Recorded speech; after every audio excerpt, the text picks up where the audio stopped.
Welcome back, everyone. In this lesson, I'm going to show you how to use joins and relates to attach external information to your feature classes in ArcMap so that you can use it to analyze and symbolize your data. You'll notice that in this lesson, we're back to our trusty rivers and watersheds data again. So remember when we worked with spatial joins and I mentioned how spatial joins are a specific type of join where we attach data based upon their relationship in space? In this case, we're doing a table join, where we attach data from one table to another when they share the same value in an attribute in each table, and we specify the field in each table that we use for the matching. In this lecture, we're going to focus on how to actually do the attaching of the data in ArcMap here. But in a lecture in the next class, I'll show you how to structure your own data tables so that you can prepare them to be able to be joined in with ArcGIS. The first question many of you will probably have is, why would I want to join in data? In what case will I need data that's not already in my attribute table? I'm just going to go collect data on my GPS and I'll enter the information I need right there or something like that. Well, there are lots of cases where you might want to be able to join in data. So, for example, joining in data allows us to separate our data in appropriate ways that makes each component more reusable. The simplest data separation is when you might have hundreds or thousands of attributes for each feature. You might instead want to group it by themes into different tables and attach that data in only when you need it so that the attribute table is easier to work with. This would be in a use case like what we work with the census data, with that population data I showed in a previous lesson. There's just tons and tons of data to attach at the county level and at the census tract level, and it would be really unwieldy and huge to try to download all of it at once. Another example would be if you have a data set that you downloaded from one party and then a third party created some attributes to attach that add value to your analysis. An example of this is these rivers right here, which is what I'm going to show you. These rivers are from a data set called NHD, the National Hydrography Data Set.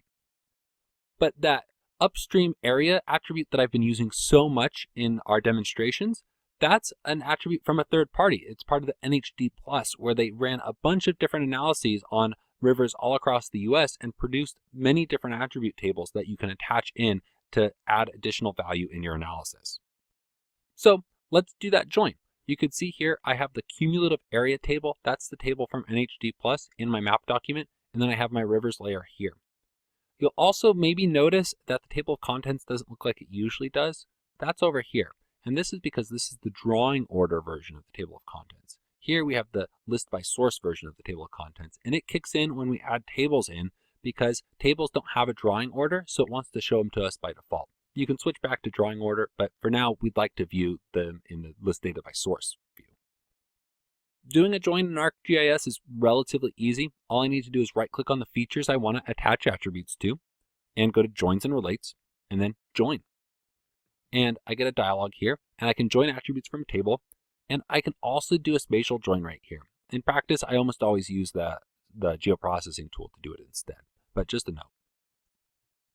One thing I want to point out is that ArcMap tries to be, I think, a little too helpful here, and a lot of students of mine tend to get into trouble because Arc suggests tables and values for you. So if you're rushing through it, you may end up with a bad join because you didn't select one of these parameters correctly. So take it slow and pay attention to what you're doing when you're joining data. So the first thing I do want to do is select the table to join to this layer. So it is the cumulative area table, and so I'll leave that selected. And then I need to select the common field that's present in my feature data to initiate the join. So that's COM_ID in this case. They both will have the information that's in that field. If it helps to conceptualize it, COM_ID stands for Common Identifier, and it's across the NHD data set.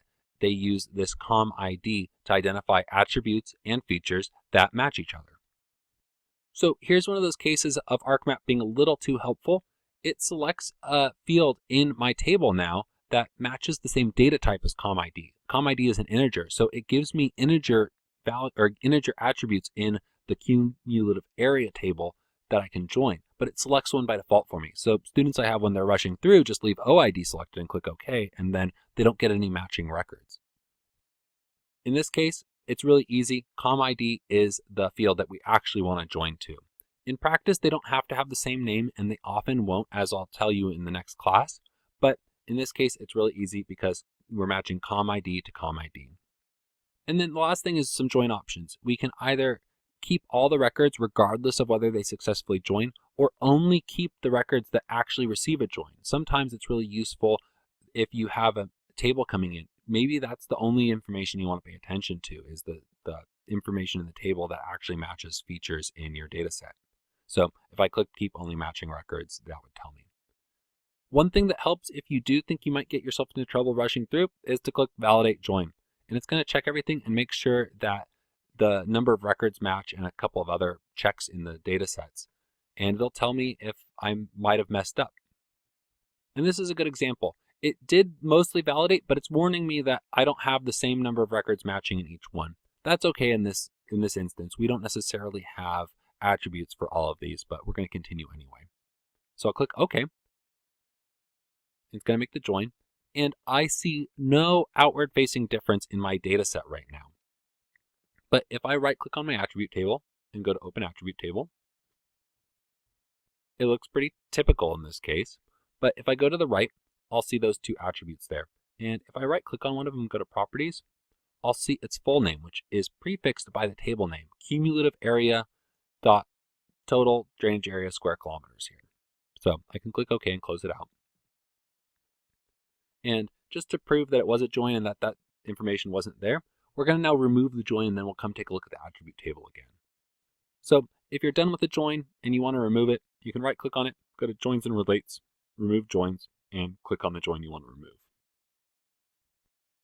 And if I go back and look at the attribute table, I'll see it's not there anymore.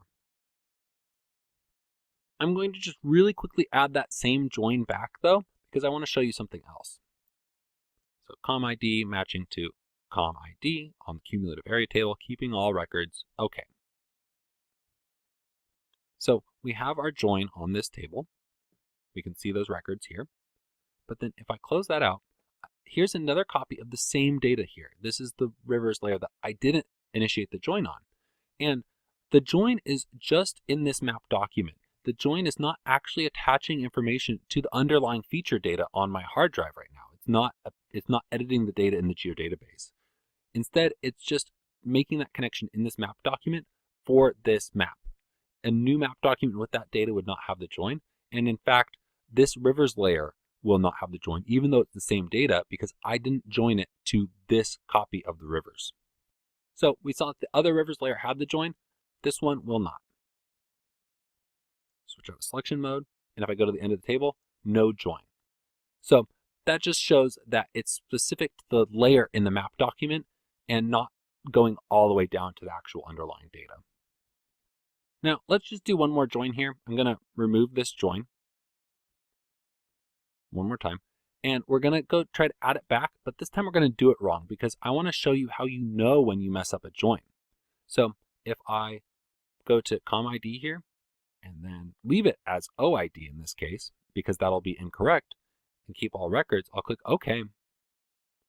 And it still looks like it did before, right? All the features show up. But if I go to the attribute table and go to the end, all of these end up being null values. I mean, occasionally you might get an accidental match or something, but in this case, they're all null values. So if you find yourself joining data and ending up with null values, you probably mismatched your fields. You didn't get the common identifier right. And that's a really common problem that people new to joins and relates have. To fix it, remove the join and then go look up in whatever data you're working with documentation what the common identifier field is, if that documentation is available. So the last thing I'm going to do is show you how to deal with it when you have multiple records you want to attach to a single feature record. That's not just a straight join in ArcGIS. So let's turn off the rivers layers here, but we'll leave the watershed boundary layer visible, and I'm going to make it fully opaque now.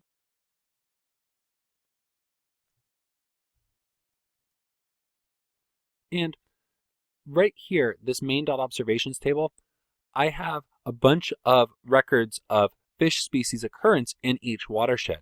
And so a watershed may have thousands of records of a fish species in it, or it may have 0. And what we want to do is we want to attach that information so it's usable in ArcGIS and browsable here.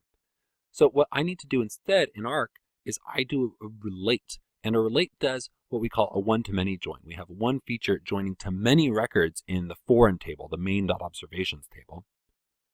And the setup is really similar though. I still need to select the table that we're joining to it, and I need to select the fields that they have in common. In this case, they have the HUC12 information in common, and this first feature data has a HUC12 field, but the main.observations table doesn't have a HUC12 field. And so I have to know in this case that the zone ID field is what has the HUC12 information. It has the common information that we can relate to the HUC12 field in the WBD subwatershed table. So now I need to give it a name, and I'll give it a species occurrence.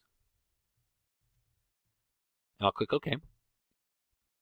And if I open up the attribute table, what'll be immediately alarming is I don't have any additional information at this point that I didn't have before. And that always gets me for a moment with relates. And then I remember that it doesn't append the records for a relate to the end because it would have to duplicate all of these, right? Instead, when we want to see related information, what we should do is we'll do a selection of HUC12s. So I'll just select one right now. And then I'll come back over here and I'll look at that one record. And then when I want to see related information, I'll go up here to the related tables option and I'll click on the related table, and it will then show me all of the related information to that selected HUC12, that selected watershed. And I can see everything in that table that is connected through the relate. And they all indeed have the same zone ID here, the same HUC12 ID. Okay, that's all we're going to talk about in this lecture. If you want to learn more about joins and relates and managing your data, you should take the next class because we'll go into much more detail about it.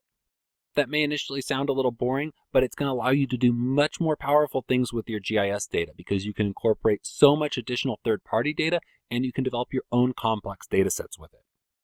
In this lesson, I showed you how to join data to your existing feature data from a third-party table, either using a join or a relate in ArcMap. And this allows you to bring in third-party data or lots of additional attributes or separate your own data using best practices. In the next lecture, I'll show you how to troubleshoot the kinds of problems you might encounter when doing geoprocessing operations or working in ArcMap. As a technical profession, you will encounter problems working with GIS, but if you know how to deal with them, if you know how to search out and find solutions to your problems, you're going to be able to work just fine with it. So that's what we're going to cover in the next lecture. See you there.